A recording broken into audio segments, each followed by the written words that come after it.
இயேசு கிறிஸ்துவின் இனிதான நாமத்தில் இன்றைய ஆவிக்குரிய சிந்தனைக்கு உங்களை அன்புடன் வரவேற்கின்றோம்.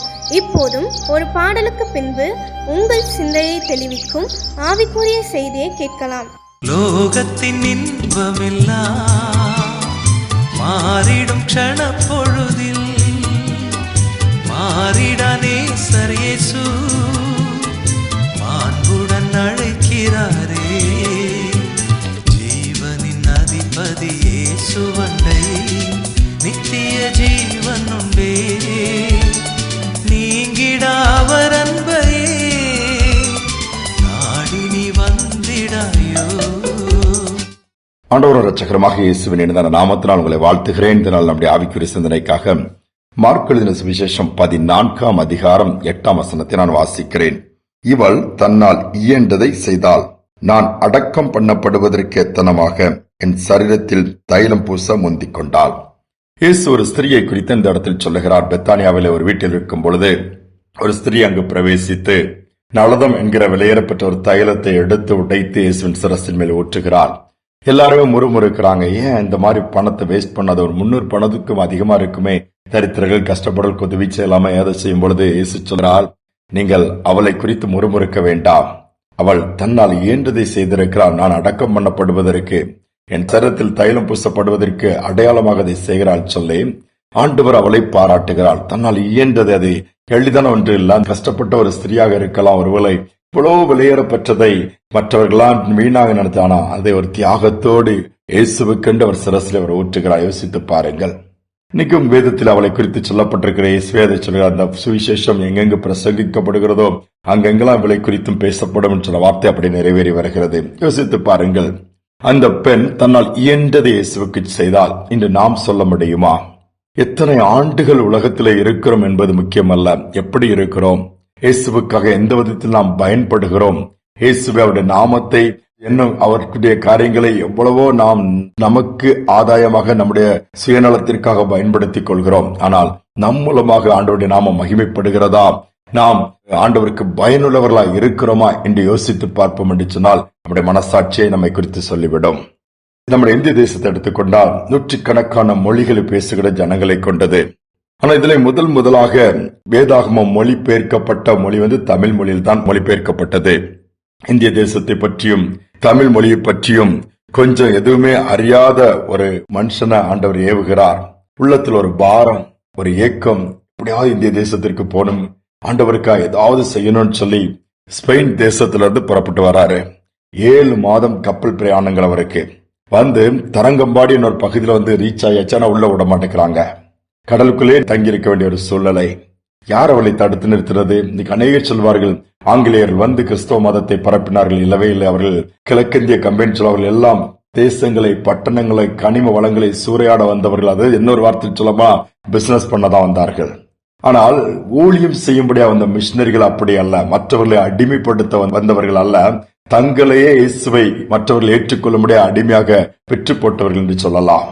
அந்த அளவு தாழ்த்தி பாடுகள், கஷ்டங்கள், நஷ்டங்கள் மத்தியில தங்களை அர்ப்பணித்து தட்பவெட்பநிலை, சீதோஷ நிலை எல்லாத்தையும் சகித்து ஆகாரமின்றி, தங்க இடமின்றி, நிந்தனையிலும் அட்டி உதையிலும் எதிர்ப்புகளின் மத்தியில எப்படியாவது இந்த ஜனங்கள் படிப்பறிவுள்ளவர்களாய் மாற வேண்டும், எப்படியாவது இந்த ஜனங்கள் நாகரிகமுள்ளவர்களாய் மாற வேண்டும், எப்படியாவது இயேசுடைய அன்பை இவர்கள் ருசிக்க வேண்டும் என்கிற அந்த பாரத்தோடு தியாகத்தோடு தேசங்களை விட்டு நம்முடைய தேசத்திற்கு வந்திருக்கிறார்கள். அதனால்தான் இந்த அளவு கல்வி, சுகாதாரம், என்ன சொல்லப்போனா நாகரிகம் எல்லாம் இன்னைக்கு உயர்ந்திருக்கிறது, வளர்ந்திருக்கிறது. சரி, திருப்பி கடற்கரையில் அவரை உள்ள விட்ட பிறகு கூட சும்மா விடவில்லை. அவர்கள் என்ன பண்ண 4 மாதங்கள் அவர் ஒரு அறையில அடைத்து வைத்திருக்கிறாங்க. பட்ட பாடுகள், கஷ்டம் அவர் அதிகம். பாருங்க, மொழி தெரியாத, இன்னும் புரியாத ஒரு புதிய இடம் எல்லாமே. அதுக்கு பிறகு அவருக்கு ஒரு பாரம், தமிழ் மொழிய எப்படியாவது மற்றவர்களுக்கு வேதத்தை படிக்கக்கூடிய ஒரு வாய்ப்பு ஏற்படுத்தணும்னா இவருக்கே தமிழ் தெரியாது. தமிழ் தெரியாத ஒரு மனிதன் தமிழை கற்றுக்கொள்ளுகிறார். கடற்கரை மணலை பிறலை வைத்து எந்த பொருட்களோ ஸ்டேஷனரி எழுதி படிக்கிறதுக்கு யாரும் சொல்லிக் கொடுப்பார். சிறு பிள்ளைகளோடு பழகி அவர்கள் மூலமாய் தமிழை கற்றுக்கொண்டு தமிழ் மொழியில வேதாகமத்தை மொழி பெயர்க்கிறார் சொன்னா எவ்வளவு பெரிய சவால், எவ்வளவு பெரிய தியாகத்தை அவர் அதற்கு செலுத்தியிருக்க வேண்டும். நம்முடைய கைகள்ல தமிழ் மொழி வேதாகமம் இருக்கிறது. இன்னும் நூற்றுக்கணக்கான மொழிகள் பேசுகிற ஜனங்களுக்கு தாங்கள் பேசுகிற மொழிகளே வேதாகமும் கிடையாது, புத்தகங்கள் கிடையாது. கர்த்தர் அந்த மனிதனை அவ்வளவா பயன்படுத்தி இருக்கிறார். பயன்படுத்தி அந்த அளவு எல்லாவற்றையும் முடித்து கொடுத்து பைபிள் நம்முடைய கையில கிடைக்க பண்ணிருக்க அவர் தான் சீகன் பால். யோசித்து பாருங்களேன், நம்முடைய தியாகம், நம்முடைய பங்களிப்பினைக்கு என்னென்று சொல்ல முடியுமா? அவரை குறித்து சொல்லப்பட அவர் தன்னால் இயன்றதை செய்திருக்கிறார் சொல்ல முடியும். இன்றும் சந்ததி சந்ததி ஆசீர்வாதத்திற்கு காரணமாக வாய்க்காலாய் மாறிவிட்டது. நாமும் முயற்சி எடுப்போம் என்று சொன்னால் நம்மால் இயன்றதை ஆண்டவருக்கு செய்ய முடியும். அவருடைய நாமத்தை உயர்த்த முடியும். இந்த நாட்கள் நம்மளை தாழ்த்தி என்ன தியாகமா நம்மை ஆண்டவருக்கு ஒப்புக் கொடுத்து எங்களை கொண்டு என்ன செய்ய சித்தமா இருக்கு அதை செய்யுங்க ஆண்டவரேன்னு சொல்லணும்னு சொன்னால் நாம் ஆண்டவர் பயன்படுத்துகிற பாத்திரங்களாய் மாறுவோம். இதன் மூலமாய் அநேக ஆயிரங்கள் லட்சங்கள் ஆசீர்வாதத்தை பெற்றுக் கொள்ளக்கூடிய வழியும் உண்டாய்விடும். இதான் ஆண்டவர் எதிர்பார்க்கிறார். ஜெபிப்போம். அன்பின் தகப்பனே, நீர் எங்களுக்கு இடத்திலிருந்து எதிர்பார்க்கலாம் நாங்கள் ஏதாவது செய்ய வேண்டும், சித்தத்தை நிறைவேற்றும் என்கிறது தானப்பா. ஆனால் இன்னைக்கு அவைகளை குறித்து சிந்திக்காமல் நீங்கள் ஏதாவது எங்களுக்கு செய்ய வேண்டும் என்கிறது தான் எங்கள் நோக்கத்தோடு ஓடிக்கொண்டிருக்கிறோம். அப்படி அல்ல. தன்னால் இயன்றதை அந்த பெண் அன்று செய்தால், சீகன் பால் கையால் தன்னால் இயன்றதை சமுதாயத்திற்கு கொடுத்ததினால இன்னைக்கு தமிழில் வேதாகமம் எல்லோர் கையிலும் இன்னைக்கு கொடுக்கப்பட்டிருக்க ஒரு பெரிய பொக்கிஷமாக இருக்கிறது. இதனால் அவருடைய அன்பை அறிந்து கொள்ள முடிகிறது, வாழ்க்கைக்கான வழியை அறிந்து கொள்ள முடியுது, நித்தியத்தை குறித்தும் தெரிந்து கொள்ள முடிகிறது. அப்பா, இவ்வளவு பெரிய பாக்கியம். தொடர்ந்து எங்களுக்கு கொடுத்த நாட்கள்ல உம்மை பிரியப்படுத்தி நீர் எங்களை பயன்படுத்தும்படி அர்ப்பணிக்கிறோம். நாங்களும் எங்களால் இயன்றதை செய்ய உதவி செய்யும் தாழ்த்தி ஒப்புக் கொடுக்கிறோம். துதிகான மகிமை எல்லாமுக்கு செலுத்துகிறோம். இயேசுவின் நாமத்தில் பிதாவே, ஆமேன், ஆமேன்.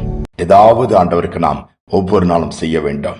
அது நிமித்தமாக ஆண்டவர் நாம் மகிமைப்படுவதோடு மட்டுமல்ல, சமுதாயம், அதில் உள்ள மக்கள் ஆசீர்வதிக்கப்பட வேண்டும். இந்த சிந்தனையோடு இந்த நாளை தொடருவோம். மீண்டுமாய் நாளை தினம் சந்திப்போம். ஏதாவது செய்ய வேண்டும் ஒவ்வொரு நாளும் என் இயேசு ராஜாவுக்கு. தம்பி, ஏதாவது செய்ய வேண்டும் ஒவ்வொரு நாளும் என் இயேசு ராஜாவுக்கு. துதிக்க வேண்டும், ஜெபிக்க வேண்டும், துரத்த வேண்டும், சாத்தானை துரத்த வேண்டும். அண்ணே, துதிக்க வேண்டும், ஜெபிக்க வேண்டும், துரத்த வேண்டும், சாத்தானை துரத்த வேண்டும். தங்கச்சி, ஏதாவது செய்ய வேண்டும் ஒவ்வொரு நாடும் என் இயேசு ராஜாவுக்கு.